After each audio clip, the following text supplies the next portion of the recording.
Il suffit d'être sur le bord d'un quai, sur un rocher. Ça peut se faire dans une mare aussi, dans un petit lac. Voilà.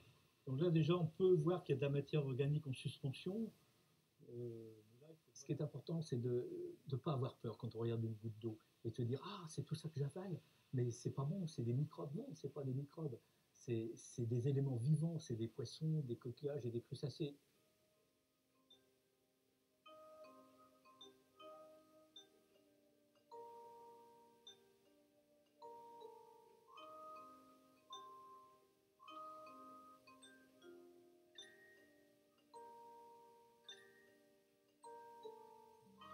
L'histoire du plancton commence il y a longtemps, très longtemps. Il faut revenir 3,5 milliards d'années en arrière pour voir la vie apparaître dans l'eau avec les bactéries. On les nomme anaérobies car elles peuvent se passer d'oxygène. Aboutissement de multiples mutations, l'une de ces bactéries anaérobies se perfectionne et contient désormais une nouvelle molécule, la chlorophylle. La première algue microscopique est née. Elle utilise la chlorophylle pour transformer l'énergie de la lumière en matière végétale. Ainsi, grâce à un processus de photosynthèse, cette microalgue produit l'oxygène qui révolutionnera la planète. L'algue bleue est donc la base sur laquelle se construira la pyramide des espèces végétales et animales. Ainsi commence l'histoire du plancton.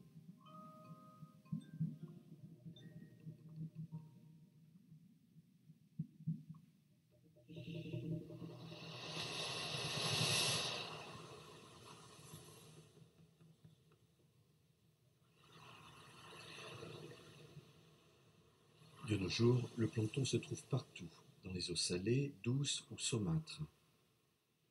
Il se compose d'organismes végétaux ou animaux, phyto ou zoos, généralement minuscules qui sont ballottés au gré des flots.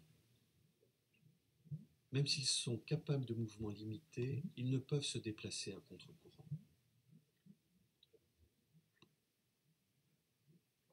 Le zooplancton est temporaire lorsqu'il s'agit d'animaux en devenir, comme ces larves de méduses ou de crabes, ou permanent, comme ces mini-crustacés, les copépodes, qui ne grandiront jamais plus.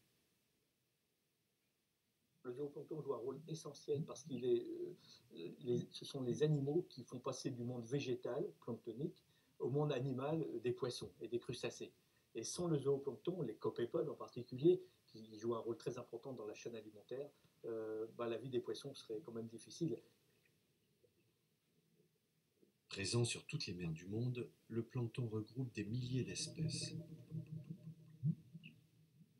Sa diversité est source d'équilibre écologique des océans.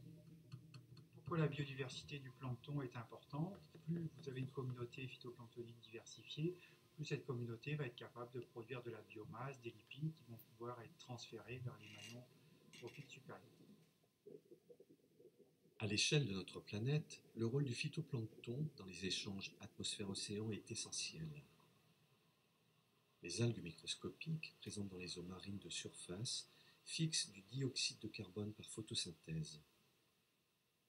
Ensuite, lorsque les algues meurent, la matière organique sédimente en profondeur. Cette pompe biologique permet donc le transfert du gaz carbonique atmosphérique vers l'océan profond via le cycle du carbone.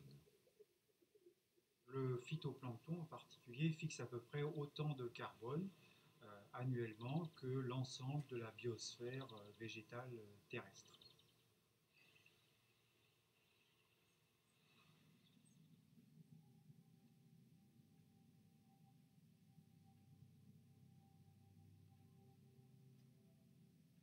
Bien connaître les répartitions des planctons, qu'ils soient phyto ou zoos, et leur fonctionnement est essentiel. Chaque jour, les scientifiques mettent au point de nouveaux moyens pour observer et comprendre l'océan dans toutes ses dimensions. Par exemple, l'océan austral et ses eaux froides est particulièrement favorable au développement planctonique. Nous sommes obligés de puiser dans notre alimentation végétale ces oméga 3 dont nous avons absolument besoin et que nous sommes incapables de fabriquer. De nombreux végétaux terrestres synthétisent des oméga-3 avec plus ou moins de succès. Le phytoplancton marin est particulièrement efficace. Le plancton, c'est une algue, c'est un végétal, et sous l'action du soleil, de la photosynthèse, c'est ce plancton qui va être capable de fabriquer ces oméga-3, et en consommant soit directement, soit indirectement ce plancton, nous allons nous enrichir dans les oméga-3 dont nous avons fondamentalement besoin. Consommation directe, c'est utiliser le plancton sous forme d'ingrédients, de salade, de tout ce que l'on veut, c'est-à-dire de plats cuisinés. Consommation indirecte, c'est la chaîne alimentaire, et c'est par cette chaîne alimentaire que nous nous approvisionnons en oméga 3.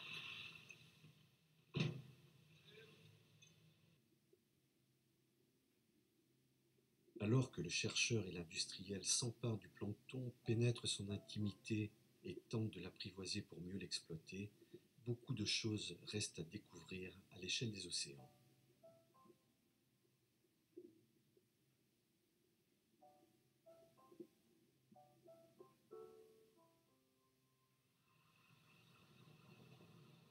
Ces organismes minuscules sont au cœur des équilibres de notre planète dont ils subissent directement les soubresauts.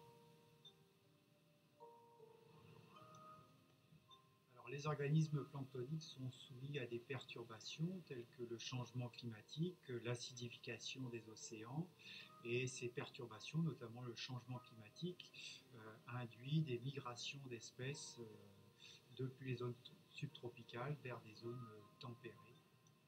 De telles migrations ont des conséquences immédiates sur les pêcheries. Mais d'une façon plus générale, la survie de nombreux organismes pourrait être sérieusement mise en cause. Et s'ils étaient amenés à disparaître, nous ne savons pas quel serait l'effet sur le fonctionnement et l'équilibre de leurs écosystèmes.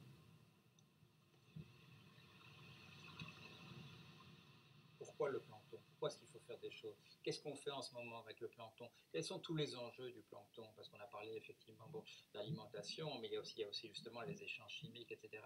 Le fait que le plancton soutient l'existence même de notre atmosphère par les échanges qui se font, etc. C'est pas simplement une tâche pour les scientifiques, c'est pas seulement une tâche pour les gens qui travaillent, qui vivent de la mer comme les pêcheurs, mais c'est aussi n'importe qui peut se dire, tiens, voilà quelque chose auquel je peux me joindre. Il y a cette idée de long terme. On avait cette planète, et qu'est-ce qu'on en a fait pendant des dizaines de milliers d'années? Qu'est-ce qu'on a fait? Il faut que nous arrivions à commencer à aimer cette planète, pas simplement l'utiliser comme quelque chose où on peut aller piocher, tirer de la richesse de l'intérieur, mais c'est nous cette planète, et il faut qu'elle vive, et toute cette vie qu'il y a dans les océans, dans les rivières, dans les marais, il faut que cette vie continue. Faut-il regretter que ces êtres minuscules ne figurent pas encore sur les listes des espèces protégées, au même titre qu'un ours blanc? Et pourtant, le rôle du plancton est essentiel dans les équilibres de notre planète bleue.